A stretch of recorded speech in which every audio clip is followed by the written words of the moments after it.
이제 만물의 마지막 때가 차고 하나님의 왕국이 가까이 왔으니 주 예수님께로 돌이키고 주 예수 그리스도만을 하나님으로 믿으십시오. 사람이 물과 성령으로 거듭나지 아니하면 하나님의 왕국에 들어갈 수 없다고 예수님께서 말씀했습니다. 베드로는 물은 예수 그리스도의 부활하심으로 말미암아 이제 너희를 구원하는 표니 곧 침례라고 했습니다. 또 베드로는 회개하고 주 예수 그리스도의 이름으로 침례를 받으면 죄들의 사면을 받고 성령을 받는다고 하였습니다. 침례는 예수 그리스도와 연합하는 행위이고 죄의 몸을 멸하는 행위이며 그리스도와 함께 죽고 장사 지내고 다시 태어나는 의식입니다. 예수 그리스도 이름으로 받는 침례는 그리스도로 옷을 입는 행위이며 손으로 하지 않는 할례이며 침례로 그리스도와 함께 일어났다고 했습니다. 사도와 제자들은 성부 성자 성령이라는 타이틀이 아닌 아버지 되시고 아들 되시며 성령 되시는 오직 주 예수의 이름으로만 침례를 베풀었습니다. 사도와 제자들은 단 한 번도 머리에 물을 붓거나 뿌려본 적이 없었습니다. 복음을 듣고 믿는 자들은 그 즉시 주 예수 그리스도의 이름으로 침례를 받았습니다. 오순절날 복음을 들었던 디아스포라들도, 제자 빌립에게 복음을 들은 사마리아인들도, 그리고 이디오피아 내시 간디게도, 다마스쿠스에서 주를 만난 바울도, 제자 아나니아에게, 백부장 고넬료와 그의 식졸들도, 빌립보 자주세 옷감장사 루디아와 그녀의 가족들도, 빌립보 감옥 간수와 그의 가족들도, 마게도니아 지역 회당의 우두머리 칠이자 그리스보와 그의 가족들도, 이미 침례자 요한에게 침례를 받았던 12명의 침례자 요한의 제자들도 복음을 듣고 그 즉시 다시 주 예수 그리스도의 이름으로 침례를 받았습니다. 사도와 제자들은 단 한 번도 6개월 후나 새신자 교육 후에 침례를 베푼 적이 없고 믿는 즉시 예수님의 이름으로 침례를 베풀었습니다. 이제 우리는 잘못된 교리와 전통을 버리고 사도들의 가르침대로 예수님만을 하나님으로 믿고 예수님의 이름으로 죄를 씻는 침례를 받아 성경적인 방법으로 거듭나야 합니다. 또한 거듭난 사람들은 주님이 오시는 그날까지 날마다 성결한 삶을 살아야 합니다.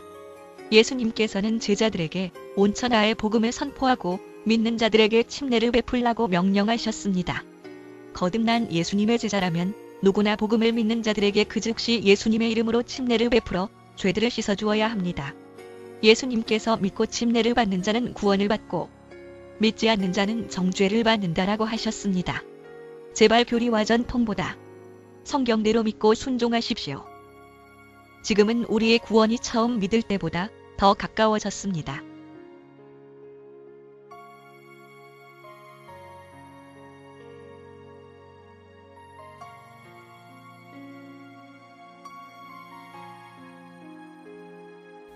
하나님께서 우리에게 주신 말씀은 갈라디아서 4장 8절에서 11절 말씀까지 우리가 함께 보겠습니다. 그럼에도 불구하고 너희가 하나님을 알지 못하던 때 본래 신들이 아닌 것들을 섬겼느니라.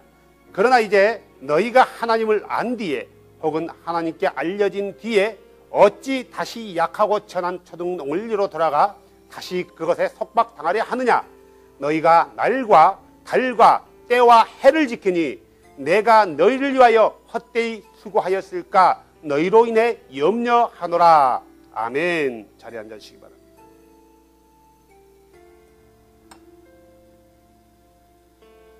우리가 성경을 보면서 이해해야 될 게 있어요. 특히 4장 4절에 보면 이런 말씀이 있지 않습니까? 그러나 충만한 때 이름에 충만한 때가 이름에 하나님께서 자신의 아들을 보내사. 그러니까 이 말씀을 보면은 이 말씀은 이미 하나님에게 아들이 존재된 거예요. 있는 거예요. 이미 자신의 아들이 존재된 것처럼 보여진다라는 거예요. 그래서 사람들이 거봐라, 하나님에게 아들이 있지 않느냐 그러는 거죠. 그래서 그 아들을 보내사 여자에게 나게 하시고 율법 아래 있게 하셨나니 라고 얘기하고 있습니다. 그래서 이 말씀을 우리가 잘못 이해하면은 굉장히 다른 쪽으로 빠져나가게 돼 있어요. 결국 이 말씀대로 한다면은 우리도 하나님이 되는 거예요. 그 밑에 구절 보면 이렇게 나와 있어요. 5절에 이것은 율법 아래 있는 자들을 구속하시고 우리가 아들로 입양되게 하려 함이라. 우리가 아들로 입양된대요. 그 하나님의. 이미 하나님에게는 아들이 있어요. 그 아들이 누구라고요? 예수래요. 그러면 그로 인해서 우리가 입양돼서 예수와 우리가 형제가 되는 거예요. 성경은 예수를 하나님이라고 한단 말이에요. 그러면 예수도 하나님은 그 형제인 우리도 하나님이 되는 거예요. 예수와 우리가 아들이 되는 거예요. 그분이에요. 이런 의미로 성경을 기록하지 않았다라는 거예요. 하나님의 계획에는 이미 아들의 존재 계획이 있었단 말이에요. 이미 창세 전에. 그래서 창세기에 보면은 여자의 후손을 그래서 그때 얘기하고 있는 거예요. 이미 그분에게는 영혼 가운데, 시간이 존재하지 않은 영혼 가운데 보여지는 세상을 창조하기 이전에 이미 아들의 계획을 가지고 있는 거고, 이미 그 상황이 영원한 시간 가운데는 이미 아들이 존재된 거예요. 그래서 그 존재된 그분이 역사 안으로 들어왔단 말이에요. 어떤 아들이 존재됐다는 것은 아버지와 부자 관계로 존재됐다는 게 아니라 영혼 가운데서 이 보여지는 세계는 보이지 않은 영원한 세계 가운데 속해 있단 말이에요. 하나님은 시간에 제한받는 분이 아니라 시간에 제한받지 않는 분이에요. 이미 하나님의 계획에는 아들이 존재된 거예요. 계획에는요. 어떤 아들 하나님으로서 또 다른 객체로서 존재한 게 아니라 하나님의 계획으로서 존재되고, 그 계획된 것이 때가 되면 인간 세상에서 역사 안에서 시간 안에서 이루어진 거란 말이에요. 왜요? 그가 율법 아래 온 것은 율법 아래 갇혀 있는 자를 구속하기 위해서. 다시 말해서 하나님이 인간이 되셔서 여인의 후손으로 율법 아래로 오셨다라고 성경은 얘기한단 말이에요. 그분이 이 땅에 오신 거예요. 뭐 하기 위해서요? 우리를 율법 아래에 있는 자들은 다 저주받은 자예요. 그런 자들을 구속해서 자신의 아들로 입양시키기 위해서 오셨다라는 거예요. 그래서 그분으로 인하여 하나님께 입양된 자들은 그 하나님을 뭐라고 부른다고요? 아버지라고 부른다라고 성경은 얘기한단 말이에요. 그래요. 우리가 하나님을 아버지로 부르기 이전에, 어쨌나 이거요. 어쨌나 그때는 우리가 종이었어요. 7절 말씀이 그래요. 우리는 더 이상 종이 아니요. 더 이상 종이 아니라면은 하나님을, 우리 창조주를 아버지라고 부르기 이전에는 뭐였다고요? 종이었대요. 누구의 종? 누구의 종이었다고요? 죄의 종. 에베소서 2장에 보면 이런 말 나와 있어요. 또 그분께서 범법과 죄들 가운데 죽었던 너희를 살리셨도다. 3절. 지금은 지나간 때에는 우리가 다 그들 가운데서 우리 육신의 욕심 안에서 생활하며 육신과 생각의 욕망을 이루어 다른 사람들과 같이 본래의 진노의 자녀였고, 심지어 5절, 심지어 우리가 죄들 가운데서 죽었을 때 그리스도와 함께 살리셨고 너희가 은혜로 구원받았느니라. 그러니까 우리가 본질상 진노의 자녀였고 죄의 종이었단 말이에요. 그런 우리를 구속하사 입양시켰대요. 입양시켰어요. 그래서 입양된 자들은 그를 누구라 부른다고요? 아버지라고 부른대요. 그래서 하나님을 창조주를 아버지라고 부르는 자는 더 이상 종이 아니고 누구다고요? 자녀다. 다시 말해서 자녀라면은 그리스도와 함께 하나님의 나라를 상속으로 유업받을 수 있는 자격이 주어졌다라는, 자격이 주어진 거예요. 아직 안 받았어요? 아직 안 받았단 말이에요. 자격이 주어졌어요. 언제 그걸 보여받아요?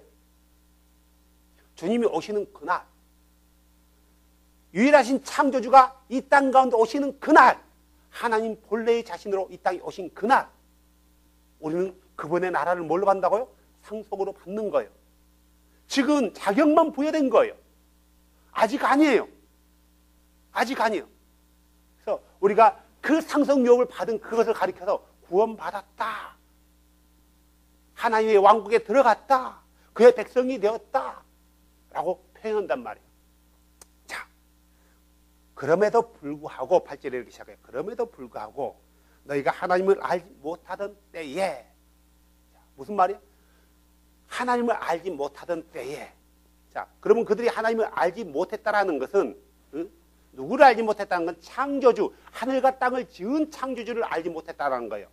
하지만 그들은 다른 하나님을 알고 있었어요. 그러죠? 다른 하나님을 알고 있었단 말이에요. 그들이 믿는 하나님은 누구였어요? 바알이었어요. 제우스였어요. 주피터였어요. 다이애나였어요. 이런 하나님을 알고 있는 거예요. 근데 성경은 이런 하나님은 누구라고요? 본래 하나님이 아닌 신이 아니었대요.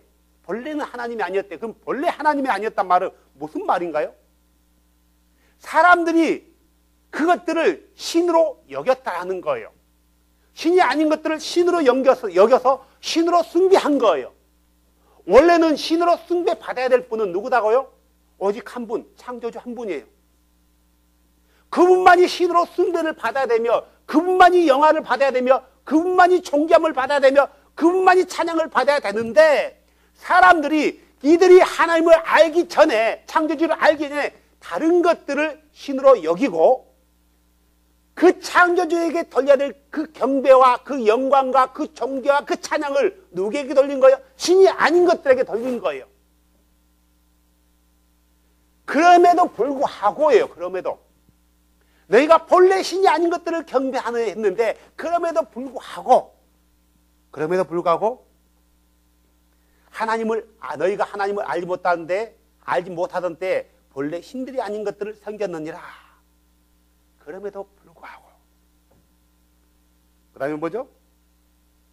그러나 이제 너희가 하나님을 안 뒤에, 자, 혹은 하나님께 알려진 뒤에, 자, 이들이 하나님을, 자, 우리가 갈라디아서라든가 사도 서신을 보면서 우리가 알아야 될 게 있어요. 특히 바울 서신을 보면서 뭘 알아야 되냐면, 자, 이들이 갈라디아 교회 이방 기독교인들이 아예 생판 예수를 하나님을 모르는 자들도 있지만, 처음 갈라디아 교회 이방 교회의 시작은 어떻게 시작됐어요? 어떻게 시작됐어요? 자, 바울이 복음을 전하기 위해서 이방 지역으로 갔어요. 이방 지역으로 가서 제일 먼저 갔던 곳이 어디예요? 예? 유대인들의 회당. 다른 데 먼저 들리지 않았어요. 유대인들의 회당에 갔단 말이에요. 기억하세요? 유대인들 회당 갔어요. 거기서 뭐 했어요? 예수가 메시아임을 선포했단 말이에요. 그들은 본래 메시아를 기다리고 있었어요.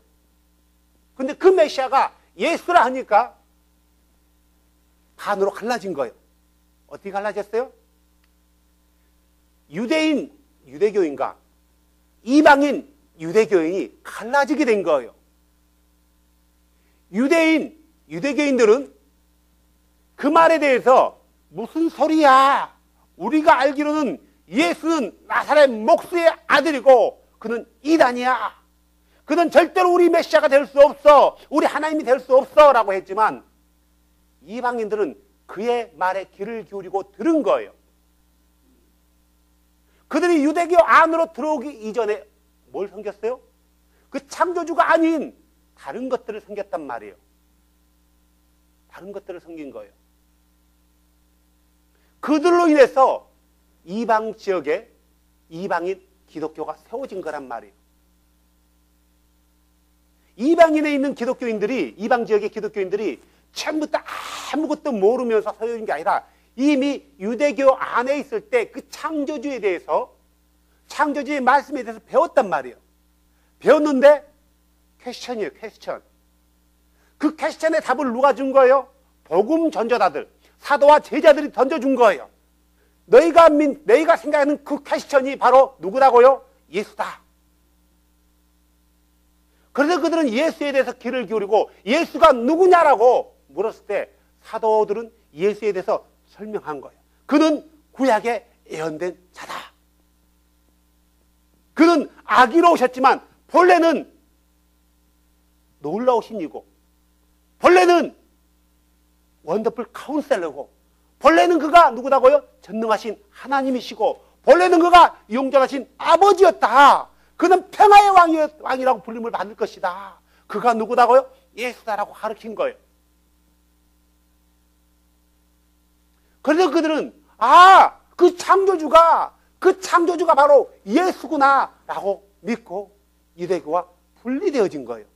그래서 예수를 창조주로 믿는 사람들이 그룹이 만들어진 거예요. 그래서 우리는 그 그룹을 교회라고 불러요. 그 그룹을 교회라고 부르는 거예요.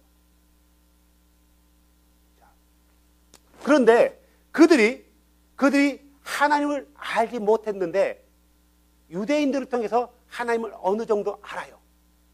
그러다 사도들을 통해서 하나님을 완전히 알게 돼요. 그리고 그분께 알려져. 그래서 그들이 그 유일하신 창조주를 섬기면서 예배하는 거예요. 그분의 이름으로 죄 용서를 받았어요, 그들이요. 그래서 새롭게 태어난 피조물이 된 거예요. 의문에 쌓여있던 모든 것이 베일이 벗겨진 거예요. 그들은, 유대교인들은 모세의 글을 읽을 때 베일에 가려져 있었어요. 모세의 글에서 말하는 그 선지자가 누구냐? 모세의 글과 선지자의 글과 시편에서 말하는 그 메시아가 누구냐는 것, 언제나 그들에게는 퀘스천이었어요. 그런데 그들이 예수를 알고 난 뒤에, 예수 하나님을 알고 난 뒤에, 그분께 발견된 뒤에 그 모든 베일이 벗겨진 거예요. 그래서 그들은 거룩한 삶을 살고 그들은 예수를 위해서 온 생명을 드린단 말이에요. 그런데 그러다가 그들의 말씀의 기초가 약한 그들의 삶을 흔들어 놓는단 말이에요. 자, 이렇게 얘기해요. 너희가 하나님을 안 뒤에 혹은 하나님께 알려진 뒤에 어찌 다시 약하고 천한 초등원리로 돌아가 다시 그것에 속박당하려 하느냐. 자, 약하다, 천하다 라고 표현했어요. 자, 약하다, 천하다라고 표현한 이것은 무엇을 약하고 천하다고 했나 하면 율법을 약하다고 처단하고 했단 말이에요.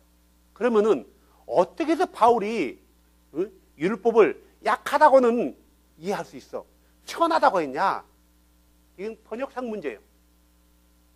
천하다라고도 표현되지만 빈약하다라고 쓸 수 있어요. 어찌하여 약하고 빈약한 기본 원리로 돌아가느냐예요. 초등 원리가 여기서 초등 원리라는 말은 헬라어로 스토이게이온이라고 하더라고요. 스토이게이온. 스토이게이온이라는 것은 기본 원리, 근본 원리를 말하는 거예요. 근본 원리. 뭐냐면은 어떤 배열에 있어서 순서에 있어서 가장 기본이 되는 것. 근데 이것을 성경 번역자들은 초등 원리, 영어에는 엘리멘트라고 써 있어요. 우리 엘리멘트면 초등학교를 말한단 말이에요.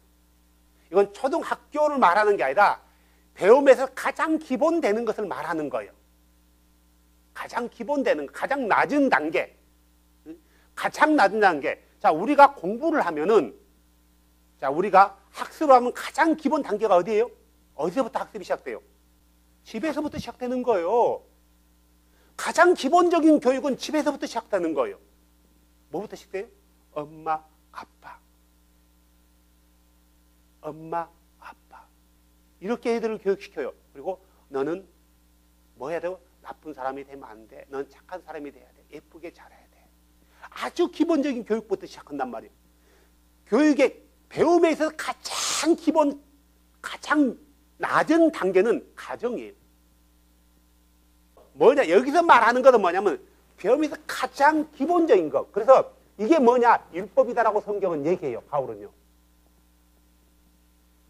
그래서 때로는 바울은 율법을 뭐라고 생각했어요? 몽학선생, 훈육선생이라고 표현했단 말이에요. 일반적으로 몽학선생, 훈육선생은 뭐예요? 이교도들이란 말이에요. 이교도들. 로마 사람으로 본다면 이방인들, 포로들, 그 사람들을 몽학선생, 훈육선생으로 사용했단 말이에요. 다시 말해서 율법은 우리를 구원하는 데는 빈약하다라는 거예요. 약하다라는 거예요. 더 나가서 율법은 우리를 구원시키지 못한다라는 거예요. 근데 많은 사람들이 어떻게 바울이 율법을 천하다라고 표현할 수 있냐? 이 천한 것은 율법 토라가 아니고 다른 것이다라고 얘기해 버리는 거예요. 조금만 더 깊이 생각하면은 왜 바울이 율법을 빈약하다라고 했는지, 그 빈약하다라고 얘기한 바울의 마음에는 율법을 무시하고 율법을 내려깔고자 하는 마음이 아니라, 율법은 우리에게 뭘 주지 못한다고요? 구원을 주지 못한다는 의미에서 율법을 약하고 빈약한 아주 기본적인 원리다라고 얘기하는 거예요. 우리가 가정에서 배운 가지고 세상 살아가는 것은 힘들어요. 그래서 우리가 어떻게 하는 거예요? 좀 크면은 유치원을 보내는 거예요. 그리고 또 유치원 단계 끝나면 엘리멘트를 보내는 거예요.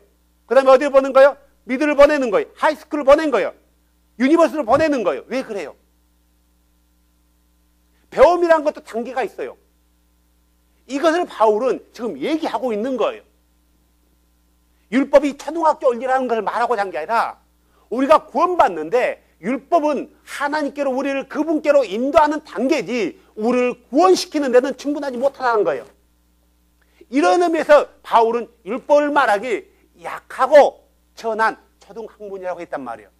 근데 왜 너희가 그분을 안 뒤에, 그분께 발견된 뒤에, 다시 말해서 그분의 이름으로 거듭나 구원받은 뒤에 다시 세상의 초등원리, 약하고 빈약한 대로 돌아가서 다시 그것으로 구원받는다고 하느냐라고 말하는 거죠. 그러면은 바울이 다시 그들이 뭐 때문에 어떻게 해서 그걸 돌아갔다라고 얘기하는가? 그들이 뭘 어떻게 하길래, 갈라디아 교인들이 어떻게든지 신앙생활을 했길래 바울은 어찌하여 너희가 그분을 안 뒤에, 그분께 발견된 뒤에 약하고 초등의 원리로 다시 돌아갔느냐라는 표현을 썼을까? 뭐 때문에요? 그 이유는 다음 구절에 있어요. 너희가 날과 달과 때와 해를 지키니, 날과 달과 때와 해를 지킨대요. 자, 여기서 말하는 날과 달과 때와 해는 율법에 나와 있는 절기들을 말하는 거예요. 이 문맥만을 보고 날과 달과 때와 해를 어떤 사람들은 율법이 아닌 다른 것으로 얘기해버리는 사람이 있어요. 그 사람들이 누구냐면 메시아닉들이에요. 메시아닉들은 이 말씀을 율법으로 보지 않아요. 율법이, 지금 문맥을 보면은 바울은 뭐에 대해서 얘기하고 있는 거예요? 율법에 대해서 얘기하고 있는 거예요. 그들이 그리스도 안으로 돌아왔고 다시 율법을 지켜야 구원을 얻는다고 말하고 있거든요.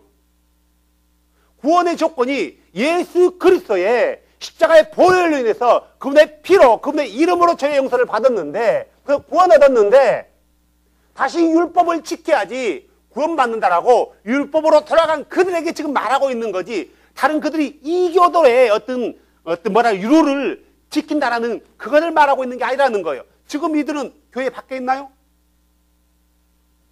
교회 안에 있는 거예요. 이들은 교회 안에 있는 거예요. 누구를 예배하고 있어요, 이들이요? 제우스를 예배하고 있나요?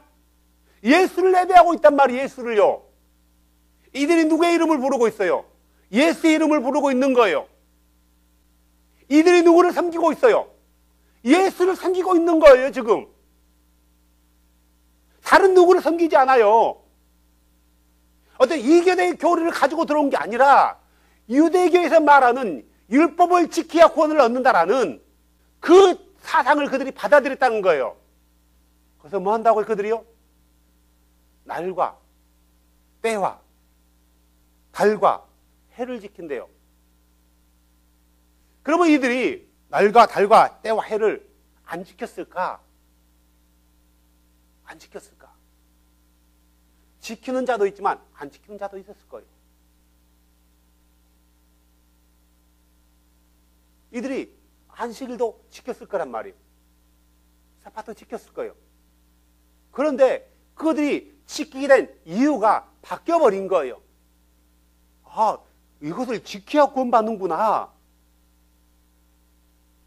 아, 나팔절을 지켜야 구원받는구나. 속죄일을 지켜야 구원받는구나. 이런 절기를 지켜야 구원받는구나. 구원의 조건으로서 이 절기를 지켰다라는 거예요. 나름 뭐냐면은 유대인들이 전통적으로 지켰던 금식일, 안식일을 가리키는 거예요. 하루 24시간. 날은 24시간을 말하는 거예요. 그래서 금식일과 안식일 같은 것들. 다른 뭐냐면은 매월 첫날. 이것은 우리가 말하는 1월달 제니어리, 페브루아리를 말하는 게 아니에요. 유대계의 달력을 말하는 거예요. 니산월 1일, 아부월 1일, 티슈르월 1일, 단무주월 1일. 유대력으로 매월 1일을 말하는 거예요. 그날을 가리켜서 유대력으로 절기가 뭐냐면 월삭 그래요. 월삭. 때는 뭐냐면은 절기를 말하는 거예요. 때는 이스라엘에게는 7절기가 있어요. 7절기가 있는데 7절기 중에서 봄절기가 있고 가을절기가 있어요. 봄절기에 제일 먼저 오는 절기가 뭐예요? 그것은 충분은 이교도의 절기고요. 유대력으로 제일 먼저 오는 절기가 뭐예요? 알면서 얘기 안 하는 거죠. 그러니까 6월절. 니산월 며칠이에요? 14일. 우리 달력으로 말한다면은 그날 니산월이 제니월이에요. 근데 1월에 포함되는 거예요. 근데 실제로는 니산월은 뭐 에이프릴에 있어요. 4월경에 있단 말이에요. 4개월 정도가 늦어요. 유대력이. 그 다음에 오는 절기가 뭐예요? 무교절. 니산월 15일부터 시작되는 거예요. 14일은 6월절. 15일은 무교절 시작한 날. 무교빵은 니산월 14일부터 먹는 거예요. 그래서 성경은 무교빵을 먹던 때라고 표현해요. 6월절을. 6월절부터 무교 누룩 없는 빵을 먹는단 말이에요. 하지만 무교절은 언제부터 해요? 15일부터 시작돼요. 근데 무교절이 예를 들어서 우리 달력으로 보면은 월요일 날에 있다. 그러면은 무교절 중간에 반드시 뭐가 있어요? 아니요. 안식일이 있단 말이에요. 무교절은 며칠간 지내는 거예요? 7일, 세븐데이. 근데 반드시 한 번은 뭐가 끼어요? 안식일이 끼어요. 그래서 무교절 기간 중에 안식일이 오면은 그 안식일 다음 날이 무슨 날이에요? 초실절. 한 해 최초로 곡식을 드리는 날. 초실절. 그리고 나서 6월절 다음에 50일이 지나면은 무슨 절기가 있어요? 50일이 지나면 50일. 오순절. 이것을 칠칠절이라고도 하고 맥추절이라고도 해요. 6월절, 무교절, 초실절, 오순절은 봄절기에 가는 거예요. 봄에. 그 다음에 9월달로 오면 우리 달력은 9월달로 오고 유대력은 티슈리얼이에요. 티슈리얼. 발음이 좀 이상하지만 티슈리얼로 오면은 제일 먼저 있는 절기가 나팔절. 티슈리얼 1일에 있어요. 여러분이 잘 알듯이 느헤미야서 한번 펴보실래요? 느헤미야서. 7째 달 초하루. 7째 달 초하루. 우리는 그냥 이 7째 달 초하루 넘어가잖아요. 7째 달은 유대력으로 티슈르를 말하는 거예요. 초하루는 1일을 말하는 거예요. 이날이 무슨 날이냐? 나팔절이에요. 무슨 말이냐면은 느헤미야에 의해서 52일 만에 예루살렘 성벽이 재건돼요. 그리고 유대력에 맞춰 1일 날 성전 봉헌식을 하는데 이날이 무슨 날이었다고요? 나팔절이었어요. 그래서 그들이 하나님의 말씀을 들을 때 뭐 했어요? 울었어요. 9절 보세요. 온 백성이 율법의 말씀을 듣고 울므로. 그 밑에 9절 밑에 보세요. 이날은 주 너희 하나님께서 거룩한 날이니. 거룩한 날이래요. 무슨 날이라고요? 나팔절이란 말이에요. 자, 티슈리얼이 있으면 그 다음 주에 뭐가 있냐면 대속죄일이 있어요. 그리고 그 다음 주에 뭐가 있어요? 마지막 절기인 초막절, 때로는 수장절, 때로는 장막절이라고 표현해요. 그래서 7절기가 있단 말이에요. 그리고 포로 기간 중에 이스라엘 국민들 자체가 하나님께서 명하진 않았어요. 국민들 자체, 이스라엘 사람 자체가 이방 지역에서 만들어낸 절기가 있어요. 어디 있죠? 에스더서에 보면 부림절이라고 있어요. 하만이 이스라엘 백성들 다 죽이려 하잖아요. 죽이려 하다가 그가 장대 끝에, 자기가 만드는 장대 끝에 매달리잖아요. 그래서 이날을 부림절 그래요. 그리고 AD 400년대에 그리스에 의해서 이스라엘 성전이 다 빼앗겨요. 마카비가 전쟁을 일으켜요. 그리고 전쟁을 일으켜서 성전을 빼앗아내요. 그래서 이날이 하누카에서 성전 청결식 수전절 그래요. 물론 부림절과 수전절은 주께서 지키라고 명한 것은 아니었어요. 근데 그들이 그날을 기억하면서 주께 영광 돌린 거예요. 이 부림절과 수전절은 이스라엘의 7절기로 들어가지 않아요. 자, 이스라엘 7절기가 뭐 있다고요? 첫 번째 절기, 6월절, 그 다음 절기, 무교절, 그 다음 절기, 초실절, 그 다음 절기, 오순절. 이게 무슨 절기라고요? 봄절기예요. 그 다음에 가을절기에 첫 번째 오는 게 뭐예요? 나팔절, 그 다음에요? 대속절, 그 다음에요? 장막절, 수장절, 초막절. 그리고 이스라엘 국민들 자체가 만드는 절기가 두 절기가 뭐라고요? 첫 번째가요? 부림절, 그 다음에 수전절. 그런데 무슨 말이냐면은 이 사람들이 6월절, 오순절, 장막절, 또 무교절, 초실절, 나팔절, 대속제일 이런 것들을 구원의 조건으로 지켜버린 거예요. 바울은 그렇게 가르치지 않았어요. 사도들은 6월절만 되면은 뭐 했냐면은 예수 그리스도의 죽으심과 부활하심을 기념하는 만찬을 거행했단 말이에요. 물론 모일 때, 안식구 첫날 모일 때도 그들이 만찬을 했지만 이날은 특별한 날이었어요. 그 전에 예수 그리스도가 오기 이전 방식으로 6월절을 지킨 게 아니라 예수 그리스도가 오신 이후에 다락방에서 지켰던 그 만찬을 기억하면서 그런 방법으로 6월절을 지켰단 말이에요. 6월절을 지키면은 반드시 무교절이 있게 돼 있어요. 그들은 그냥 그 그리스도를 기억하면서 오신 메시아의 어떤 이루어진 절기에 대해서 기억하면서 그걸 지켰지 구원의 조건으로 내세우면서 지키지 않았다라는 거예요. 그런데 그들은 이 유대교인들과 유대교인이었지만 그들이 기독교로 개종한 어떤 바리새파에 속한 사람들과 갈라디아 이방 교인들과의 문제가 생긴 거예요. 뭐냐면은 성경을 논하다 보니까 이방 기독교인들이 지키는 절기의 의미와 그들이 지키는 절기의 의미가 다른 거예요. 그들은 구원의 조건으로서의 절기를 지키고 있는데 이들은 구원의 조건이 아닌 거예요. 그래서 문제가 되는 거예요. 그러다 보니까 이 문제 가운데서 성경을 가지고 논하면은, 자, 성경을 가지고 논하면, 이 당시에 성경을 가지고 논하면은 유대교인이 이길까요? 이방 기독교인이 이길까요? 유대교인이 이기게 돼 있어요. 유대교인. 아무리 그들이 토라 율법을 안다 할지라도 유대교인만큼은 못해요. 그래서 그들이 유대교인, 바리새파에 속하는 유대교 기독교인에게 뭐예요? 설득당해버리는 거예요. 바울은 이렇게 얘기하고 있어요.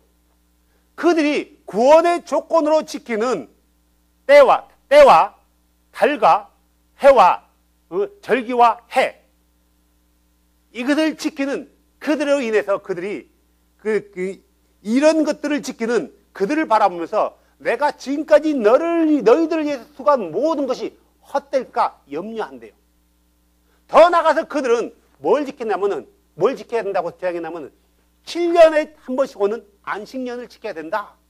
50년에 한 번씩 오는 희년도 지켜야 된다. 성경에 나와 있는 모든 절기를 지켜야지 구원받는다. 이 절기뿐만이 아니라 심지어 뭐까지요? 할례를 받지 않으면 절대로 내가 구원을 받을 수 없다. 절기만을 말한 게 아니에요. 이들은 대표적으로 이들이 걸고 넘어졌던 게 뭐예요? 할례와 절기였어요. 이것만 걸고 넘어졌겠어요? 다른 율법 전부 다 걸고 넘어진 거예요. 죄라는 것은 그러더라고요. 하나를 허용하면, 하나를 타협하면 그 다음에는 어떻게 돼요? 둘이 타협되고 그 다음에 뭐가 타협돼요? 열이 들어오고 그 다음에 백이 들어오는 거예요. 바울은 뭐라고 얘기했냐면 내가 복음을 안 뒤에 한순간도 뭐 해본다고 했다고요? 그들에게 복종해 본 적이 없대요. 갈라디아서 2장 4절부터 보세요. 이는 알지 못하는 사이에 들어온 거짓 형제들 때문이라 그들이 그리스도 예수님 안에서 우리가 누리는 우리의 자유를 엿보아 우리를 속박하려고 몰래 들어왔으나 몰래 들어왔대요. 우리가 그들에게 단 한 시간도 굴복하지 아니하였으니 이것은 복음의 진리가 항상 너희와 함께 있게 하려 함이라. 그들의 말에 어느 한 것도 동의해 본 적 없대요. 그들의 말이 맞다라고 인정해 본 것도 없대요. 왜요? 그들은 맞는 것을 얘기 안 한 게 맞는 것도 얘기했어요. 하나님의 말씀을 지켜야 된다. 틀린 말이냐고요? 맞는 말이에요. 근데 그들은 어떤 의미로서의 하나님의 말씀을 지켜야 된다고요? 이런 걸 지켜야지 구원의 조건은 왜 섰다라는 거예요. 그렇기 때문에 그들이 말하는 것은 맞는 것 같이 보이지만 틀렸기 때문에 바울은 한순간도 타협해 본 적이 없단 말이에요. 복음은 타협되는 게 아니에요. 진리는 타협할 수 없는 거예요. 바울은 그 어떤 것도 그들과 타협해 본 적이 없어요. 그래서 바울은 이렇게 고백하잖아요. 한순간도 그들의 말에 굴복해 본 적이 없다. 사랑하는 여러분, 절기를 지키는 것 자체는 다시 한번 얘기하지만 절기를 지키는 것 자체는 잘못된 게 아니에요. 내가 성경에 음식에 대한 정결례가 있어요. 정결례법이 있단 말이에요. 그래서 내가 뭐 어떤 생선을 좋아한다 했어요? 사모님? 그러면요. 고등어 갈치를 좋아해요. 근데 고등어 갈치는 비닐이 없어서 부정화돼요. 먹으면 부정하게 되는 거예요. 부정하게 되는 거예요. 자, 그런데 자, 내가 이걸 먹으면 부정하게 돼서 안 먹는다면은 그건 잘못된 거예요. 그리스도의 공로를 무시하는 거란 말이에요. 무슨 말인지 아세요? 하지만 이것은 성경에서 금했던 음식이기 때문에 나는 그냥 안 먹을래 하는 것은 잘못된 게 아니란 말이에요. 안 먹는 의미 자체가 다른 거예요. 내가 이걸 먹는다 해서 부정해야 되는 건 아니지만 금했기 때문에 나는 안 먹는 거야. 너는 먹을 수 있으면 먹어. 이걸로 해서 네가 부정해지지 않는 거야. 그들의 마인드 자체가 이 먹고 안 먹고 행하고 안 하고는 그의 마인드 자체가 굉장히 중요한 거예요. 그래서 주는 뭐라고 해요? 우리를 볼 때 뭘 살피시는 하나님이라고요? 중심을 살피시는 하나님이래요. 내가 어떤 눈으로서 이 음식을 먹는지 안 먹는지, 내가 어떤 눈으로서 이 절기를 지키는지 안 지키는지, 이 음식을 먹지 않는 이유는 내가 부정하지 않기 위해서 안 먹는다라고 생각하면서 안 먹는 사람은 그 음식을 먹는 사람을 보고 어떻게 해요? 너는 어떻게 됐다고요? 부정하게 됐다라고 정죄하게 되는 거예요. 안식일을 지키는 사람은, 안식일을 목숨 걸고 지키는 사람은 안식일을 안 지키는 사람을 보고 뭘 하는 거예요? 너는 구원받지 못한 백성이다. 유월절을 지키는 사람은 유월절을 안 지키는 사람을 보고 뭐래요? 너는 주의 절기를 안 지키는 자다. 정죄하는 거예요. 대부분 보세요. 지금까지 있는 사람들을 보시면 여러분 금방 이해할 거예요. 안식교 사람들 뭘 강조해요? 안식일을 강조해요. 자, 안식교에서는 안식일을 강조해요. 그래서 안식일을 안 지키고 썬데이에 예배하는 사람들을 가르쳐 뭐라고 하는지 아세요? 로마 캐톨릭으로부터 짐승의 표를 받은 사람들이다. 결국 짐승의 표를 받는 사람은 어떻게 되는 거예요? 구원받지 못하는 거예요. 정죄하고 있는 거예요. 다시 말해서 안식일 이꼬르 구원으로 바꿔버린 거예요. 자, 안상홍이 이단은 유월절을 지켜 안 지켜요? 지키고 있어요. 그러면 그들은 유월절을 안 지키는 개신교인들을 향해서 뭐라고 해요? 주의 절기를 무시하는 자래요. 지옥 간대요. 이런 사람 두 개 공통을 가지고 있는 단체가 있어요. 이들은 메시아닉이에요. 안식일을 안 지키는 자들, 유월절을 안 지키는 자들, 주의 절기를 안 지키는 자들을 지옥 갈 자식이래요. 지옥 갈 목사들이래요. 지옥의 백성들이래요. 지금 그들은 갈라디아 교회들에 몰래 들어온 형제들처럼, 거짓 형제들처럼 자기가 지키고 있는 것은 이유가 구원받기 위해서 지키는 거기 때문에 이걸 안 지키는 사람들을 구원받지 못한 백성이라고 이미 단정해버리는 거예요. 그래서 그들을 정죄하고 있는 거예요. 지금 메시아닉들이 말하고 있는 게 바로 그거란 말이에요. 다시 한번 얘기하지만 그들은 말하고 있는 게, 주장하는 게 가장 핵심이 이거예요. 토라 회복이에요. 토라 회복. 그들이 말한 토라 회복은 안식일을 회복하자, 절기를 지키자예요. 토라 회복의 가장 기본이 뭐다고요? 토라 회복의 가장 1계명이 뭐냐고요? 나 외에는 다른 신이 없다! 왜 그거 외치지 않아요?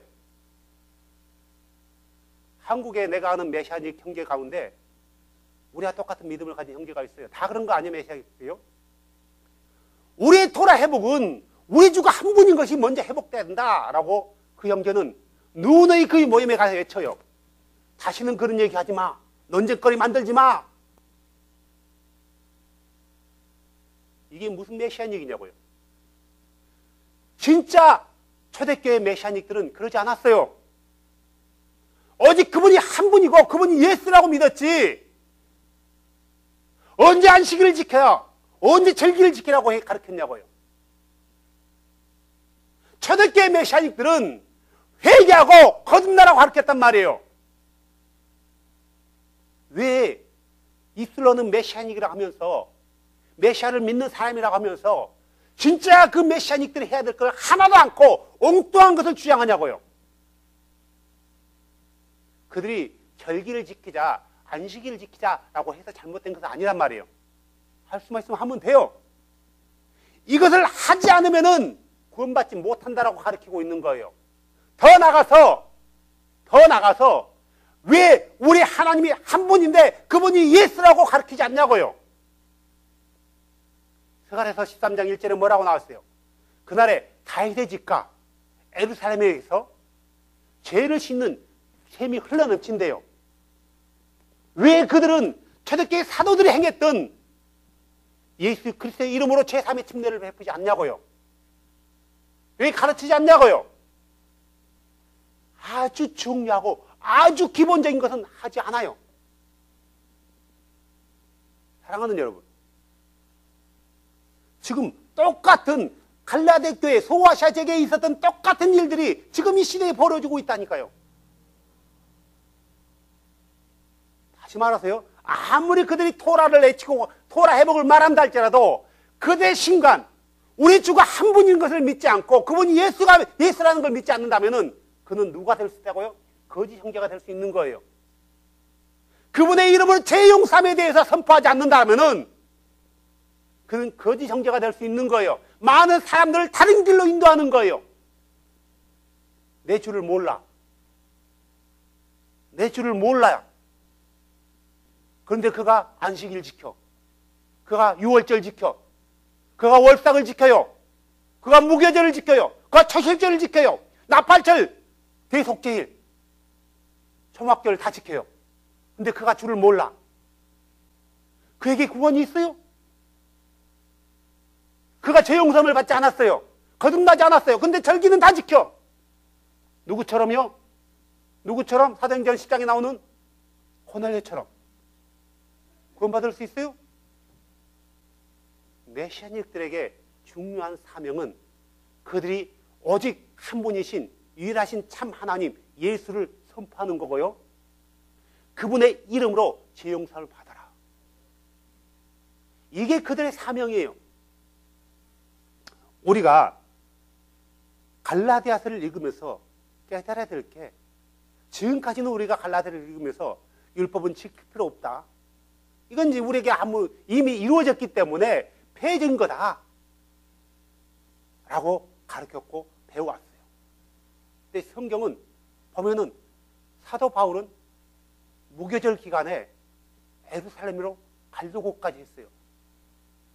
그는 이번 오순절에는 꼭 예루살렘에서 지켜야 되겠다라고 얘기했단 말이에요. 이번 명절에는 어찌하든지 내가 예루살렘에 가리라, 유월절을 지키려고요. 그런데 그들이 지키는 절기는 유대교인들이 지키는 절기와 다른 의미였어요. 왜요? 이미 그 절기를 완성시키신 메시아를 만난 사람들이었기 때문에 그들은 오실 메시아를 여전히 기다리면서 뭘 지키는 거예요? 안식일을 지키는 거예요. 오실 메시아를 여전히 기다리면서 그들은 뭘 지키는 거예요? 무교절을 지키는 거예요. 오실 메시아를 여전히 기다리면서 뭘 지키는 거예요? 소실절을 지키는 거예요. 유대인들이 메시아에 대해서 요즘 가끔씩 얘기한단 말이에요. 그들이 말하는 메시아는 재림의 메시아인가요? 초림의 메시아인가요? 초림의 메시아인가요? 잘못된 거예요. 예수는 재림하실 때 메시아로 오지 않아요. 심판자로 오는 거예요. 세상을 심판하는 심판주로 오시는 거고, 믿음의 백성들을 구원하는 구원자로 오는 거지 메시아로 오지 않는단 말이에요. 이미 메시아의 사역은 끝났잖아요. 하나님의 어린 양의 사역은 끝났잖아요. 유대인들은, 유대계에 속해 있는 사람들은 메시아의 초림을 기다리고 있는 거예요. 그들이 아무리 이슬로 오실 메시아가 예수아다 라고 항대할지라도 오셨던 그분과 다른 예수아예요. 자, 성경에서 말하는 대로 하나님을 믿지 않고 성경에서 말하는 대로 죄 용서를 받지 않는 상태에서 아무리 날과 때와 절기를 지킨다 할지라도 그에게 구원이 없지만, 성경에서 말하는 대로 그가 참 하나님인 것을 믿고 그분의 이름이 거듭났다 할지라도 구원의 조건을 다른 쪽으로 바꾼다면은 뭐 하는 거예요? 그는 구원을 이룰 수 없다라고 바울은 얘기하고 있는 거예요. 내가 지금까지 너희를 위해서 뭐 때문에 이렇게 수고했냐 이거예요. 바울이 수고한 이유가 뭐예요? 바울이 돌에 맞은 이유가 뭐냐고요? 바울이 배를 타고 가다 난파된 이유가 뭐예요? 바울이 동족들에게 몽둥이 맞은 이유가 뭐냐고요? 이교주들에게 맞은 이유가 뭐냐고요? 헐벗은 이유가 뭐예요? 왜 그랬어요? 바울이 그렇게 된 이유가 뭐예요? 그게 좋아서요? 즐거워해서요? No. 예수 그리스도를 선포함으로 해서 죄와 사망 가운데 이미 죄로 인해서 죽었던 그들을 구원시키기 위해서 그가 이런 일들을 한 거예요. 굶주리기도 했고, 헐벗기도 했고, 못 먹고, 못 자고, 몽둥이를 맞고, 몇 번 맞아서 3번씩이나 맞고, 죽음에 이르기까지 가고, 배 타고 가다 난파당하고, 동물로부터 공격을 받고, 유대인으로부터, 동족으로부터 핍박을 당하고, 이교도로부터 매를 맞고, 그들의 구원 때문에 그랬는데 그들이 그 구원에서 벗어나가 버린 거예요. 내가 이것 때문에 지금까지 이런 많은 고난을 겪었는데 그럼 내 수고한 게 뭐가 되냐 이거예요. 너희들이 구원의 조건으로서 이걸 지키는데 그럼 내가 너희를 위해서 수고하는 게 뭐가 되냐 이거예요. 뭐가 되냐. 내가 너희를 위해서 수고하는 것이 헛된 것이 되는 거 아니냐 이거예요. 당연한 거죠. 입장을 바꿔놓고 생각해봐요. 입장을 바꿔놓고. 나도 마찬가지고 여러분들도 복음을 전하다 보면 예수를 전해요. 그래서 그가 예수 안에 들어왔는데 잘 믿다가 아 예수가 한 분인가 보다, 그분이 하나님인가 보다 했는데 어느 날 갑자기 그가 아닌 게벼. 그 한 사람을 촌도하려고 정말 수고했어요. 땀도 흘렸고 수모도 받았고 때로는 몽둥이로 맞기까지 했어. 잘 믿다가 그가 어느 한순간 아 이게 아닌 게벼 하고 돌아갔다고 생각해봐요. 얼마나 여러분의 마음에 허탈감이 있는지 아세요? 어떻게 그를 낳았는데요? 해산하는 수고를 가지고 낳지 않습니까? 근데 그가 한순간 돌아가요. 그러면 여러분도 이렇게 고백할 거예요. 내가 너를 위하여 수고한 것이, 너를 위하여 수고했던 것이 헛될까 염려한다. 다시 돌아가라. 바울은 갈라디아 교인들을 정죄하는 게 아니에요. 다시 진리 안으로 돌아와라. 참복음 안으로 돌아와라. 복음은 타협된 게 아니다. 타협할 수 없는 거다. 구원은 오직 예수 그리스도를 믿고 그분의 이름으로 죄용산 받는 자들이 받는 것이고, 죄용산 받는 사람들은 거룩히 사는 거다. 우리는 하나님의 말씀을 보면서 그 말씀이 우리에게 뭘 요구하는지, 그 말씀이 우리에게 뭘 원하는지를 우리는 알아야 될 거예요. 그것을 알지 못한다면 우리는 갈라디아 교인들이 했던 똑같은 일을 반복할 수 있다는 거예요. 아니, 이미 반복하고 있어요.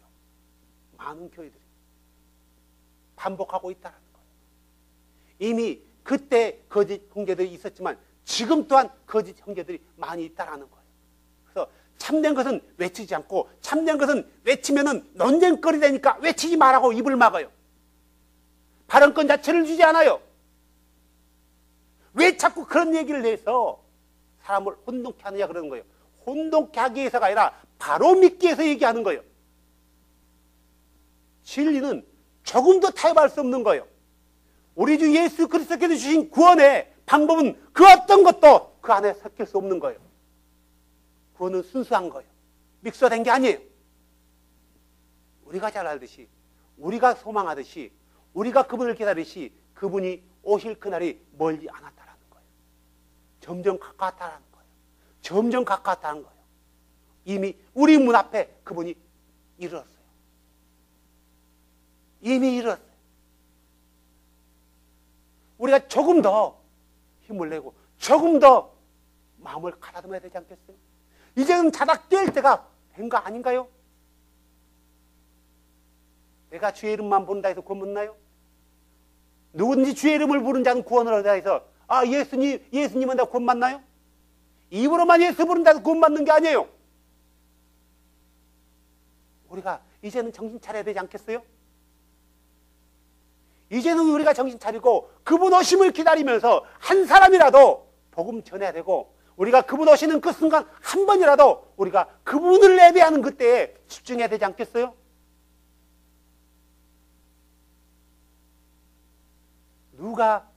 누구를 그분이 올 때 불러요?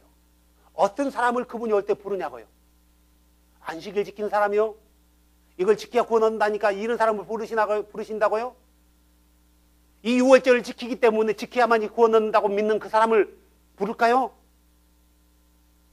나팔절을 지켜야지 구원 얻는다고 믿는 그들을 지킬까요? 아니면은 유일하신 참 하나님을 믿고 그분의 이름으로 거듭나서 날마다 그분 안에서 거룩한 삶을 사는 그를 부를까요?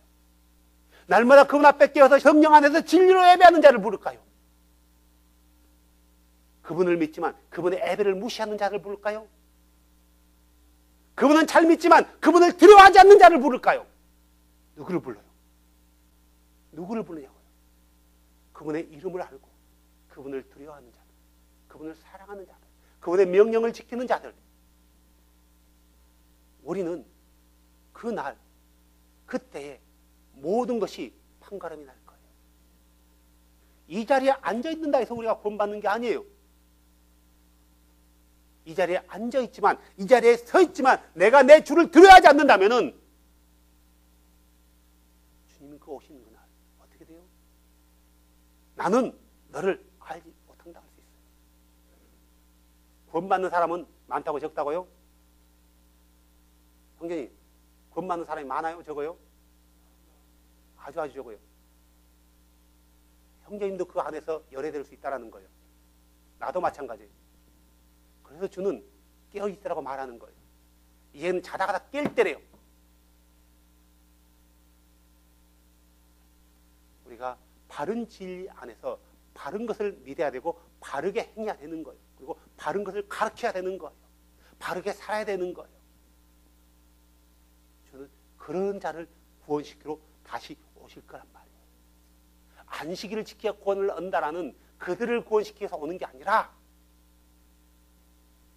오직 그분만을 유일하신 참 하나님으로 믿는 자들, 그래서 그분의 이름으로 죄 용서함을 받는 자들, 그래서 그분의 이름을 전하는 사람들, 그분의 이름 때문에 고난을 당하는 사람들, 그분의 이름으로 인하여 거룩한 삶을 살아가는 사람들, 그런 사람들을 다시 부르기 위해서 이 땅에 오실 거란 말이에요. 그때 우리 형제님이, 우리 자매님이, 그리고 나와 우리의 자녀들이 그 앞에 설 수 있는 그런 은혜가 있기를 주의 이름으로 축복합니다. 기도합시다. 만왕의 왕이신 예수님, 홀로 찬양을 받으시기에 유일하신 예수님, 당신은 영광과 존귀와 찬양을 받으시기에 합당하신 창조주 하나님이십니다. 용존하신 아버지이십니다. 주 예수님, 이제 당신이 당신의 이름을 아는 당신의 백성들, 당신의 이름으로 죄용삼을 받은 당신의 백성들, 당신의 이름 때문에 고난과 수고를 때로는 기뻐하는 당신의 종들, 당신의 이름 때문에 참아야 하는, 참고 살았던 당신의 백성들, 바로 그들을 위해서 다시 오실 텐데, 주 예수님, 주님이 오시는 그날까지 우리의 구원이 흔들리지 않게 하여 주시옵소서. 우리의 구원의 조건을 그 어떤 것으로 체인지하지 않게 하시옵소서. 나에게 구원을 주신 그 하나님이 바뀌지 않게 하여 주시옵소서. 그분이 정해놓은 그 길이 왜곡되지 않게 하여 주시옵소서. 어떠한 일에도 복음 앞에 타협되지 않게 하여 주시옵소서. 주님, 주님이 이 땅에 오실 때 세상을 심판하실 텐데, 주님, 우리는 심판대 앞에 서는 게 아니라 주님의 은혜의 자리 앞에, 하늘왕국의 잔치 앞에 설 수 있는 그런 은혜를 우리에게 허락하시옵소서. 한 번 드려지는 예배가 우리의 생명을 다하는 예배가 되게 하여 주시옵소서. 주를 따르는 것이 그 어떤 것으로도 바꾸지 않게 하여 주시옵소서. 왕이신 예수님, 당신의 이름만을 증거하며 당신의 이름만을 믿고 당신의 이름만을 외치기를 원합니다. 오 능력의 예수님, 당신의 존귀한 이름이 우리 이스를 통해서 당신이 오시기 전에 사람들 앞에 선포되어지게 하시옵소서.